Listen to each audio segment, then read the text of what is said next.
আসসালামু আলাইকুম। কোরআনের বাংলা অর্থ হইতে পড়া হইতেছে ৬৫। অথবা তারা আমার বান্দাদের মধ্যে এমন একজনের সাক্ষাৎ পেলেন, যাকে আমি আমার পক্ষ থেকে রহমত দান করিয়াছিলাম এবং আমার পক্ষ থেকে দিয়াছিলাম এক বিশেষ জ্ঞান। ৬৬। মূসা তাকে বললেন, আমি কি এই সত্ত্বে আপনার অনুসরণ করতে পারি যে সত্য পথের যে জ্ঞান আপনাকে শেখানো হইয়াছে তা থেকে আমাকে কিছু শিক্ষা দিবেন? ৬৭। তিনি বললেন, আপনি আমার সাথে কিছুতেই ধৈর্য ধারণ করে থাকতে পারবেন না। ৬৮। যে বিষয় বোঝা আপনার আয়ত্তাধীন নয় তা দেখে আপনার ধৈর্য ধারণ করবেন কেমন করে? ২। ৬৯। মূসা বললেন, আল্লাহ চান তো আপনি আমাকে ধৈর্যশীল পাবেন এবং আমি আপনার কোনো আদেশ অমান্য করব না। ৭০। তিনি বললেন, যদি আপনি আমার অনুসরণ করেনই তবে কোনো বিষয়ে আমাকে প্রশ্ন করবেন না যে পর্যন্ত না আমি নিজেই সেই সম্পর্কে আপনাকে কিছু বলি। দশম রুকু। ৭১। অথবা তারা চলতে লাগলো, অবশেষে যখন তারা নৌকায় আরোহণ করলো তখন তিনি তাদের ছিদ্র করে দিলেন।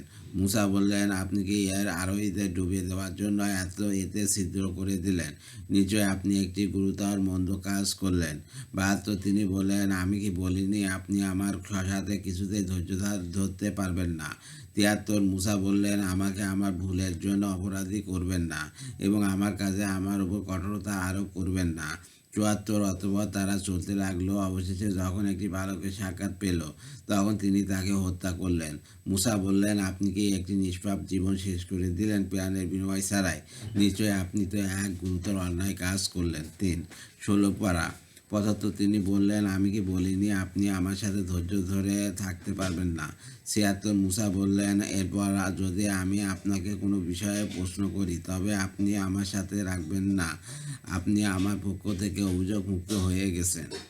২ টিকা। অর্থাৎ কার্যের উদ্দেশ্যে সম্বন্ধে অজ্ঞ থাকা বশত বাহ্যিক যা কিছু আপনার নিকট শরিয়াত বিরুদ্ধে বলে মনে হবে তা দর্শন করে আপনি নীরব থাকতে পারবেন না। বয়ানুল কুরআন। ৩ টিকা। প্রথমত, একটি নাবালেগ শিশুকে হত্যা করা। এইরূপ শিশুকে হত্যা করা জায়েজ নয়। তদুপরি প্রতিশোধ নেওয়ার মতো এমন কোনো কাজও সে করে নাই। সুতরাং এটা প্রথম কাজটি অপেক্ষা অধিক গুরুতর। কেননা নৌকাটি ধ্বংস করায় তো শুধু আর্থিক ক্ষতি হইয়াছে, আর এখানে তো প্রাণহানি ঘটল। বাইনুল কুরআন। ৭৭। অথবা তারা চলতে লাগলেন, অবশেষে যখন এক জনপদের অধিবাসীদের কাছে পৌঁছে তাদের কাছে খবর চাইলেন তখন তারা তাদের আত্মীয়তা করতে অস্বীকার করল। অথবা তারা সেখানে একটি পতনোন্মুখ প্রাচীর দেখতে পেলেন, তিনি সেটি সোজা করে দাঁড় করে দিলেন। মূসা বললেন, আপনি ইচ্ছা করলে তাদের কাছ থেকে পারিশ্রমিক আদায় করতে পারতেন। ১। ৭৮। তিনি বললেন, এখানে আমার ও আপনার মধ্যে সম্পর্ক ছেদ হলো। এখন যে বিষয়ে আপনি ধৈর্য ধরতে পারেননি আমি তার তাৎপর্য বলে দিচ্ছি। ৭৯। নৌকাটির ব্যাপারে সেটি ছিল কয়েকজন দরিদ্র ব্যক্তির। তারা সমুদ্রে জীবিকা অন্বেষণ করত। আমি ইচ্ছা করলাম সেটিকে ত্রুটিযুক্ত করে দিই। তাদের অপরদিকে ছিল এক বাদশা, সে বল প্রয়োগে প্রত্যেকটি নৌকা ছিনিয়ে নেয়। ৮০। বালকটির ব্যাপার তার পিতামাতা ছিল ঈমানদার। আমি আশা করলাম সে অবাধ্যতা ও কুপথ দ্বারা তাদেরকে প্রভাবিত করবে। ৮১। অতঃপর আমি ইচ্ছা করলাম তাদের পালনকর্তা তাদেরকে মহত্ব, তার চাইতে পবিত্রতায় ও ভালোবাসায় ঘনিষ্ঠ একটি শ্রেষ্ঠ সন্তান দান করুক। ৮২। প্রাচীরের ব্যাপার সেটি ছিল নগরের দুইজন পিতৃহীন বালকের। এর নিচে ছিল তাদের গুপ্তধন। তাদের পিতা ছিল সৎ কর্মপরায়ণ। সুতরাং আপনার পালনকর্তা দয়াবশত ইচ্ছা করলেন তারা যৌবনে পদাপন্ন করুক এবং নিজেদের গুপ্তধন উদ্ধার করুক। আমি নিজ মতে এটা করিনি। আপনি যে বিষয়ে ধৈর্য ধারণ করতে অক্ষম হইয়াছিলেন এই হলো তার ব্যাখ্যা। ১১ রুকু। ৮৩। তারা আপনাকে জুলকারাইন সম্পর্কে জিজ্ঞাসা করে, বলুন আমি তোমাদের কাছে তার কিছু অবস্থা বর্ণনা করব। ৮৪। আমি তাকে পৃথিবীতে প্রতিষ্ঠিত করিয়াছিলাম এবং প্রত্যেক বিষয়ে কার্য উপকরণ দান করিয়াছিলাম। ৮৫। অথবা তিনি এক কার্য উপকরণ অবলম্বন করলেন।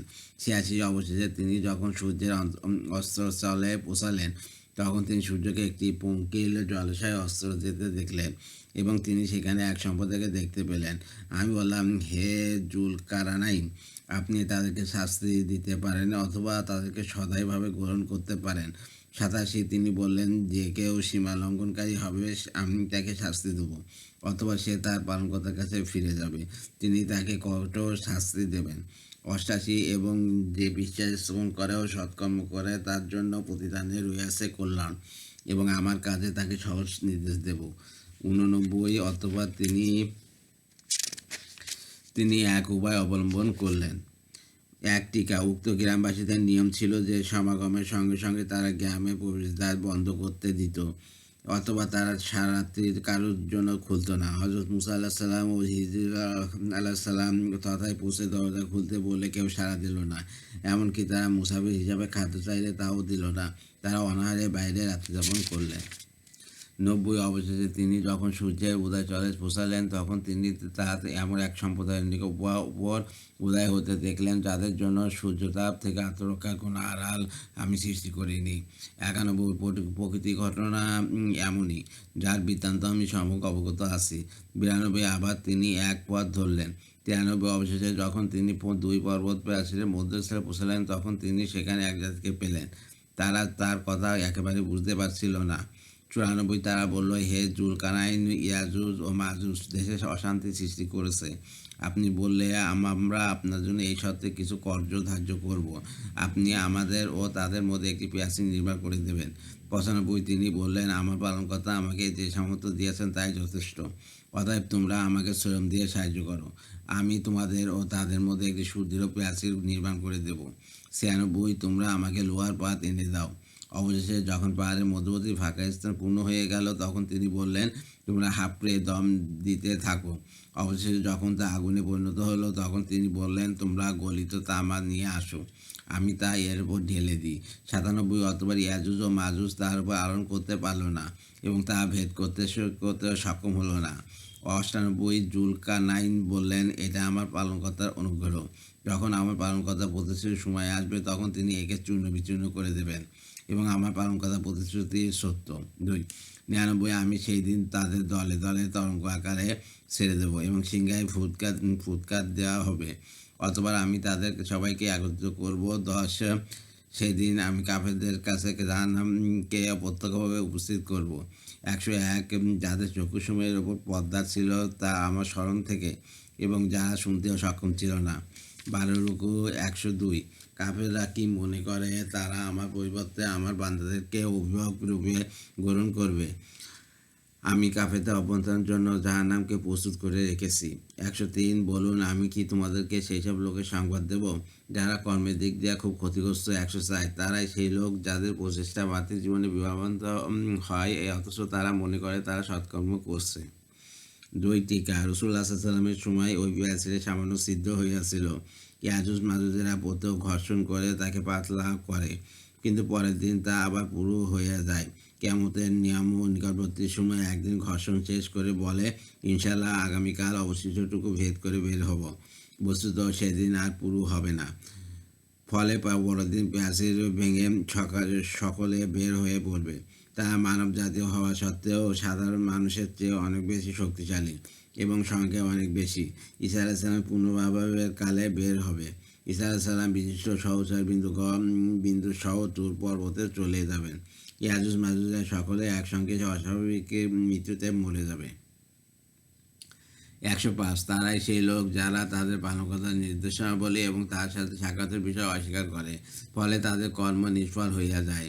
সুতরাং কিয়ামতের দিন তাদের জন্য কর্মী কোনো গুরুত্ব স্থির করব না। 106 জাহান্নাম, এটাই তাদের প্রতিফল, কারণ তারা কাফের হইয়াছে এবং আমার নির্দেশাবলী ও শাস্ত্রগণকে বিদ্রোহ রূপে বিষয়রূপে গ্রহণ করছে। 107 যারা বিষয় স্থাপন করে ও সৎকর্ম সম্পাদন করে তাদের অবদানের জন্য আছে জান্নাতুল ফেরদাউস। 108 সেখানে তারা চিরকাল থাকবে, সেখান থেকে স্থান পরিবর্তন করতে চাইবে না। 109 বলুন, আমার পালনকর্তার কথা লেখার জন্য আমি যদি সমুদ্রের পানি কালি হয়, তবে আমার পালনকর্তার কথা শেষ হওয়ার আগে যে সমুদ্র নিশ্চিত হয়ে যাবে, সাধারণত অনুরূপ আরেকটি সমুদ্র এনে দিলেও। 110 বলুন, আপনিও তোমাদের মতোই একজন মানুষ। আমার প্রতি পদাদেশ হয় যে তোমাদের ইলাই একমাত্র ইলা। অতএব যে ব্যক্তি তার পালনকর্তার সাক্ষাৎ কামনা করে সে যেন সৎকর্ম সম্পাদন করে এবং তার পালনকর্তার ইবাদতে কাউকে শরিক না করে। সূরা মারিয়াম 19 আয়াত 98 মক্কায় অবতীর্ণ। রুকু 6 পরম করুণাময় ও অসীম দয়ালু আল্লাহর নামে শুরু করছি। প্রথম রুকু 1 হচ্ছে কাফ হা ইয়া আইন সাত। 2 আছে এরা আপনার পালনকর্তার অনুগ্রহের বিবরণ তার বান্দা জাকারিয়ার প্রতি। যখন সে তার পালনকর্তাকে আহ্বান করিয়াছে নিভৃতে। ৪ সে বলল, সে আমার পালনকর্তা আমার অস্থির বয়স ভারাক্রান্ত হইয়াছে, বার্ধক্যে মস্তিষ্ক সুস্বাদু হইয়াছে। হে আমার পালনকর্তা, আমাকে ডেকে আমিও কখনো বিফল মনোরথ হইনি। ৫ আমি ভয় করি আমার পর আমার স্বগতকে আমার স্ত্রীর বন্ধা, কাজেই আপনি নিজের পক্ষ থেকে এবং আমাকে একজন কর্তব্য পালনকারী দান করুন। ১ ৬ সে আমার স্থলাভিষেক হয়ে ইয়াকুব বংশের এবং সে আমার পালনকর্তা, তাকে করুণ সন্তোষজনক। ৭ হে জাকারিয়া, আমি তোমাকে এক পুত্রের সুসংবাদ দিচ্ছি, তার নাম হবে ইয়াইয়া। অতঃপর এই নামে আমি কারণ নামকরণ করিনি।